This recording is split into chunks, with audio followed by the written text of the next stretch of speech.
దేశం మొత్తం రగిలిపోతోంది. ప్రజలందరికీ కోపం కట్టలు తెంచుకుంటోంది. ఓ మానవ మృగం చేసిన దారుణంపై ఒక్కొక్కరి రక్తం ఉడికిపోతోంది. ముఖ్యంగా మహిళలకు కంటి మీద కునుకు లేకుండా చేసిన ఆ రాక్షసుడిపై జనం ఆగ్రహంతో ఊగిపోతున్నారు. కళ్ళ ముందు కనిపిస్తే తొక్కి చంపేసేలా ఉన్నారు. ఆ చీడ పురుగుకు ఉరే సరైన శిక్ష అంటూ నిరసనలు తెలుపుతున్నారు.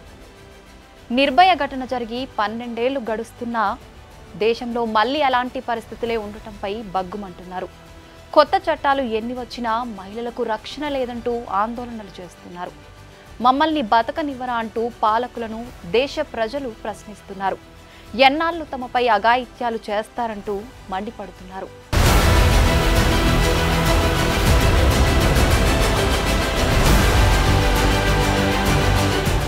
వైద్యో నారాయణో హరి. వైద్యులు దేవుళ్లతో సమానమని అర్థం.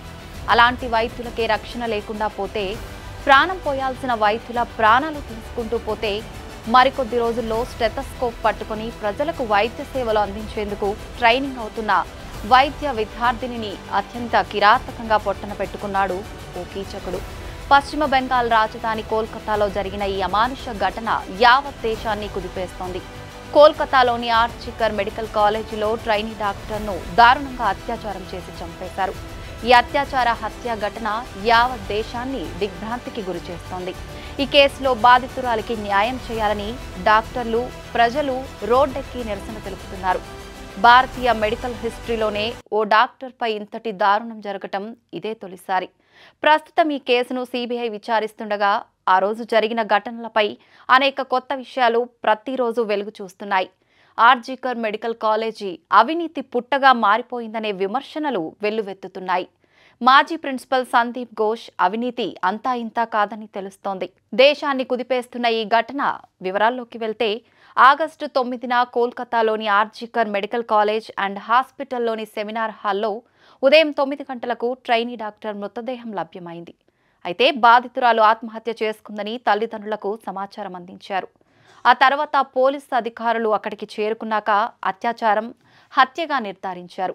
బాధితురాలి తల్లిదండ్రులు ఘటనా స్థలానికి చేరుకున్నప్పటికీ వాళ్లను 3 గంటల పాటు తమ కూతురిని చూడనివ్వలేదు. పోలీసులు తెలిపిన వివరాల ప్రకారం నిందితుడు సంజయ్ రాయ్ బాధితురాలిపై అత్యాచారానికి ఒడిగట్టే ముందు కోల్కతాలోని 2 వ్యభిచార గృహాలకు వెళ్లాడు. ఘటన జరిగిన ఆగస్టు 8న రాత్రిపూట సంజయ్ రాయ్ మద్యం సేవించి ఆసుపత్రికి చెందిన మరో సివిక్ వాలంటీర్తో కలిసి కోల్కతాలోని రెడ్ లైట్ ఏరియాలకు వెళ్లాడు. వీరిద్దరూ కలిసి ఓ 2 వీలర్ను అద్దెకు తీసుకుని తొలుత సోనాగచ్చికి అర్ధరాత్రి సమయంలో వెళ్లారు. అక్కడ రాయ్ వ్యభిచార గృహం బయట నిల్చోగా అతడి మిత్రుడు లోపలికి వెళ్లాడు. అనంతరం రాత్రి 2 గంటల సమయంలో దక్షిణ కోల్కతాలోని ఓ వ్యభిచార గృహానికి వెళ్లారు. ఆ సమయంలో రోడ్డుపై వెళ్తున్న ఓ మహిళను కూడా సంజయ్ రాయ్ వేధింపులకు గురిచేశాడు. ఉదయం 3:50 సమయంలో రాయ్ ఆర్జికర్ ఆసుపత్రికి చేరుకున్నాడు. తొలుత ఆపరేషన్ థియేటర్ డోర్ను పగలగొట్టిన నిందితుడు 4:03 సమయంలో అత్యవసర విభాగంలోకి ప్రవేశించాడు. ఆ తర్వాత 3వ అంతస్తులో ఉన్న సెమినార్ గదిలోకి వెళ్లాడు. ఆ సమయంలో బాధితురాలు సెమినార్ హాల్లో గాఢ నిద్రలో ఉండగా రాయ్ ఆమెపై దాడికి పాల్పడ్డాడని పోలీసులు తెలిపారు. ఇక బాధితురాలు చనిపోయిన విషయాన్ని ఉదయం సుమారు 10:53 బాధితురాలి తల్లికి ఈ విషయం చేరవేశారు. కానీ తొలుత బాధితురాలు ఆత్మహత్య చేసుకున్నట్లు ఆసుపత్రి సిబ్బంది చెప్పారు. అనంతరం ఇది హత్యాచారంగా తేలింది. బాధితురాలు చనిపోయిన సెమినార్ హాల్లోకి నిందితుడు వెళ్లినట్లు సీసీటీవీ ఫుటేజ్ ఆధారంగా పోలీసులు సంజయ్ రాయ్ను అరెస్టు చేశారు. దీనిపై దేశవ్యాప్తంగా తీవ్ర ఆందోళనలు వెల్లువెత్తడంతో కేసును సిబిఐకి అప్పగించారు. తొలుత కేసు నమోదు చేసిన ఎస్ఐ అనూప్ దత్తాపై సిబిఐ ప్రశ్నల వర్షం కురిపించింది. ఎస్ఐతో కలిసి నిందితుడు దిగిన పలు ఫోటోలను దర్యాప్తు సంస్థ సేకరించింది. వైద్యురాలి హత్యాచార ఘటనపై కళ్ళు బైర్లు కమ్మే వాస్తవాలు వెలుగులోకి వచ్చాయి. బాధితురాలు నరకయాతన అనుభవించి చనిపోయినట్టు పోస్ట్మార్టం నివేదిక స్పష్టం చేసింది. ప్రాణాలు పోయే ముందు ఆమెను ఎన్ని చిత్రహింసలకు గురి చేశారు అనేది బయటపెట్టింది. పోస్ట్ మార్టం నివేదికపై చర్చ జరుగుతుండగా మరిన్ని వాస్తవాలు వెలుగు చూశాయి. వైద్యురాలిని గొంతు నులిమి ఊపిరాడకుండా చేసి చంపినట్టు వెల్లడైంది. మర్మాంగం ఛిద్రమయ్యేలా అత్యంత కిరాతకంగా నిందితుడు ప్రవర్తించినట్టు రిపోర్టు స్పష్టం చేసింది. బాధితురాలి శరీరంపై మొత్తం 14 గాయాలు ఉండగా ముఖం, తల, మెడ, చేతులు, ప్రైవేట్ పార్ట్స్లో చాలా చోట్ల గాయాల గుర్తులు ఉన్నాయని పోస్ట్ మార్టం నివేదిక బహిర్గతం చేసింది. సాయం కోసం అరవకుండా నోరు నొక్కి గొంతు నులిమి విలవిలలాడేలా చేసి ప్రాణాలు తీసినట్లు నివేదికలో వెల్లడైంది. దీనివల్ల థైరాయిడ్ మృదులాస్థి విరిగిపోయింది. ఇది ఖచ్చితంగా హత్యేనని, ఊపిరితిత్తుల నుంచి తీవ్ర రక్తస్రావమై పలుచోట్ల రక్తం గడ్డకట్టుకుపోయిందని తెలిపింది. అయితే శరీరంలోని ఎముకలు ఎక్కడా ఫ్రాక్చర్ కాలేదని మాత్రం వివరించింది. రక్త నమూనాలతో పాటు శరీరంలో గుర్తించిన ఇతరత్రా ఫ్లూయిడ్లను ఫోరెన్సిక్ విశ్లేషణకు పంపారు. కేసులో అరెస్టు అయిన ప్రధాన నిందితుడు సంజయ్ రాయ్కు వ్యతిరేకంగా మరిన్ని ఆధారాలను సేకరించారు. బాధితురాలి గోళ్లలో ఉన్న చర్మం, రక్తం నమూనాలు అతడి డిఎన్ఏతో సరిపోయినట్టు సీనియర్ పోలీస్ అధికారి తెలిపారు. నిందితుడు దాడి చేసే సమయంలో బాధితురాలు సగం నిద్రలో ఉన్నప్పటికీ తీవ్రంగానే ప్రతిఘటించిందని అన్నారు. దాడి సమయంలో బాధితురాలు గాఢ నిద్రలో ఉన్నందున నిందితుడికి కొంత ప్రయోజనం లభించిందని నివేదిక పేర్కొంది. నిందితుడికి సైకలాజికల్ బిహేవియర్ అనాలిసిస్ పరీక్షను నిర్వహించారు. దీని ద్వారా అతడి మానసిక స్థితిని అంచనా వేస్తారు.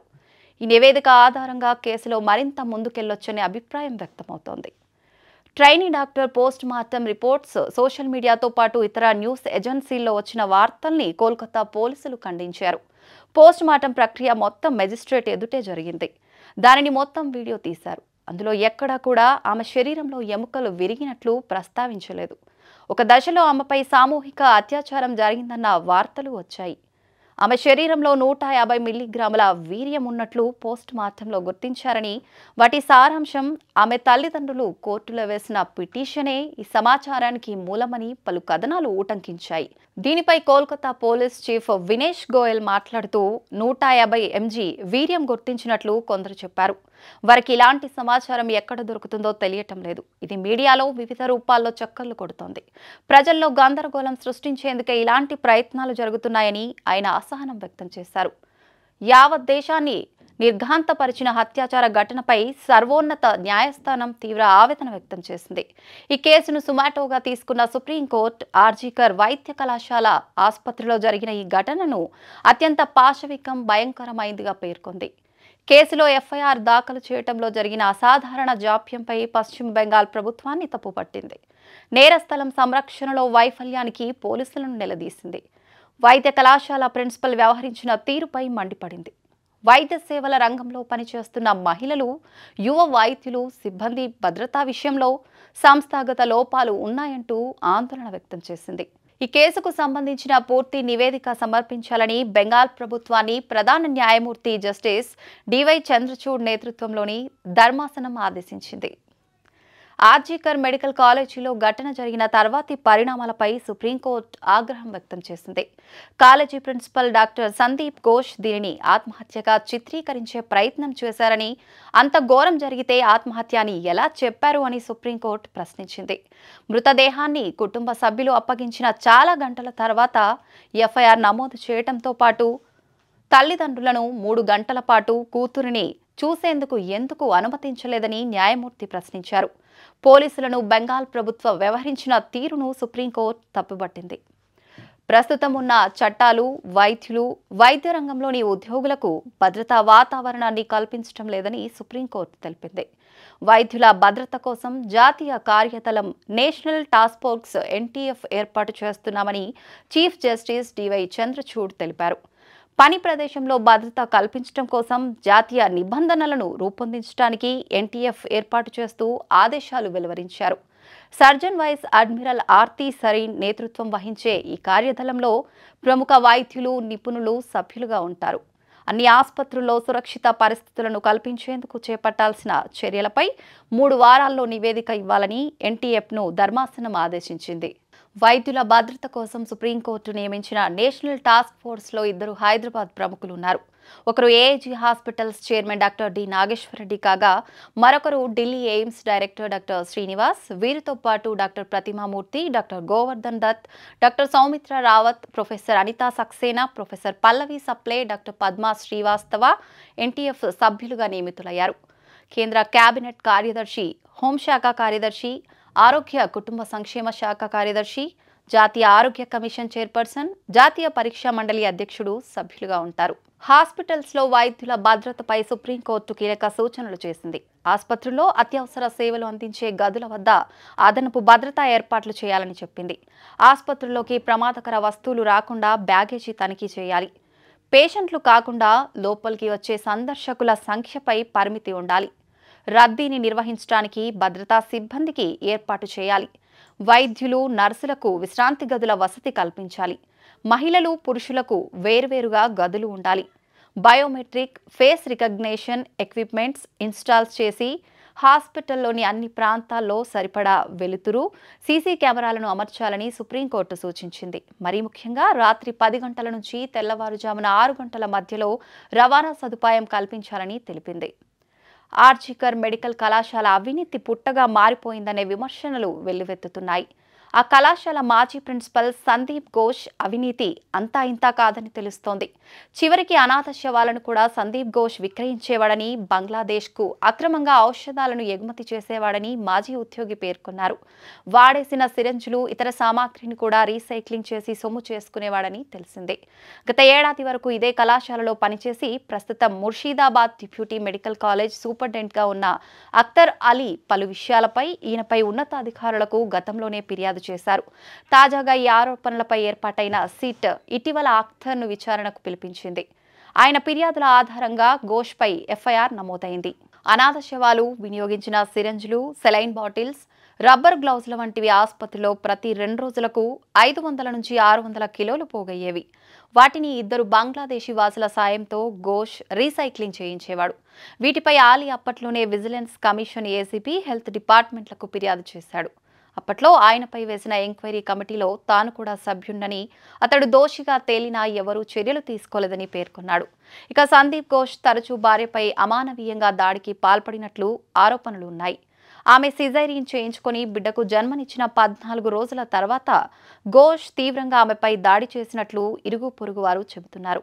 ఈ ఘటనలో ఆమెకు కుట్లు పగిలి తీవ్ర రక్తస్రావమైనట్లు పేర్కొన్నారు. చుట్టుపక్కల వారితో కూడా అతడు సక్రమంగా ప్రవర్తించేవాడు కాదని పేర్కొన్నారు. ఈ కేసులో ఇప్పటికే నిందితుడు సంజయ్ రాయ్కు పాలిగ్రాఫ్ లై డిటెక్టర్ పరీక్ష నిర్వహించేందుకు కలకత్తా హైకోర్టు అనుమతినిచ్చింది. ఈ దారుణం చోటు చేసుకున్న ఆర్జికర్ మెడికల్ కాలేజ్ మాజీ ప్రిన్సిపల్ సందీప్ ఘోష్కు కూడా నిజ నిర్ధారణ పరీక్షలు నిర్వహించాలని సిబిఐ యోచిస్తోంది. ఇంతటి అఘాయిత్యాన్ని ఆసుపత్రి యాజమాన్యం ఆత్మహత్యగా పేర్కొనటం తీవ్ర విమర్శలకు దారితీసింది. క్రమంలోనే ఘటన జరిగిన 2 రోజుల తర్వాత కాలేజీ ప్రిన్సిపల్గా ఉన్న డాక్టర్ సందీప్ ఘోష్ రాజీనామా చేశారు. ఈ కేసులో ఆయన కూడా విచారణను ఎదుర్కొంటున్నారు. ఇప్పటికే సిబిఐ పలుమార్లు ఆయనను ప్రశ్నించింది. అయితే విచారణ సందర్భంగా సందీప్ ఘోష్ పొంతనలేని సమాధానాలు చెప్పినట్లు తెలిసింది. రౌండ్కు తన జవాబులను మార్చి చెప్పినట్లు సిబిఐ అధికారులు వెల్లడించారు. మరోవైపు ఈ కేసుపై కోల్కతా వ్యాప్తంగా పెద్ద ఎత్తున ఆందోళనలు వ్యక్తమవుతున్నాయి. క్రమంలోనే నిందితుడిని కోర్టులో హాజరుపరచడం అధికారులకు సవాల్గా మారింది. అతడిని కోర్టుకు తీసుకెళ్లే సమయంలో దాడి జరగొచ్చు అనే అనుమానాలు వ్యక్తమవుతున్నాయి. దీంతో సిబిఐ కట్టుదిట్టమైన భద్రతా ఏర్పాట్లకు సిద్ధమైనట్లు సమాచారం. ఆర్జికర్ ఆసుపత్రిలో గత బుధవారం అర్ధరాత్రి దుండగులు విధ్వంసం సృష్టించారు. హత్యాచారానికి వ్యతిరేకంగా ఒకవైపు కోల్కతా నగరమంతా నిరసనలు తెలుపుతుంటే మరోవైపు ముసుగులు ధరించిన విధ్వంసకారులు కర్రలు, ఇటుకలు, రాడ్లతో ఆసుపత్రి ఆవరణలోకి దూసుకొచ్చి దాడులు చేశారు. అత్యవసర గది, నర్సింగ్ స్టేషన్, మందుల దుకాణం, అవుట్ పేషెంట్ విభాగాలతో ఓపీడీతో పాటు సీసీటీవీలను ధ్వంసం చేశారు. దాడికి పాల్పడిన వారిలో ఇప్పటి వరకు పలువురిని అరెస్ట్ చేశారు. అర్ధరాత్రి సుమారు 40 మంది వరకు నిరసనకారుల రూపంలో వచ్చిన దుండగులు ఆసుపత్రిలో విధ్వంసం సృష్టించారని, వీరి దాడిలో ఓ పోలీస్ వాహనంతో సహా మరికొన్ని ద్విచక్ర వాహనాలు ధ్వంసమయ్యాయని పోలీసులు పేర్కొన్నారు. మరోవైపు ఆందోళనల నుంచి దృష్టి మళ్లించడానికే విధ్వంసానికి పాల్పడ్డారని నిరసనకారులు ఆరోపించారు. అయితే అక్కడి సాక్ష్యాలను తారుమారు చేసేందుకు రాష్ట్ర ప్రభుత్వమే కుట్ర చేస్తోందని ప్రతిపక్షాలు ఆరోపిస్తున్నాయి. సిబిఐ దర్యాప్తు ఎలా ఉన్నా దేశవ్యాప్తంగా నిరసనలు, ఆందోళనలు కొనసాగుతున్నాయి. ఇప్పటికైనా ఆసుపత్రుల్లో పనిచేసే సిబ్బందికి, ముఖ్యంగా మహిళల రక్షణకు కఠిన చట్టాలు రూపొందించాలని దేశ ప్రజలు డిమాండ్ చేస్తున్నారు.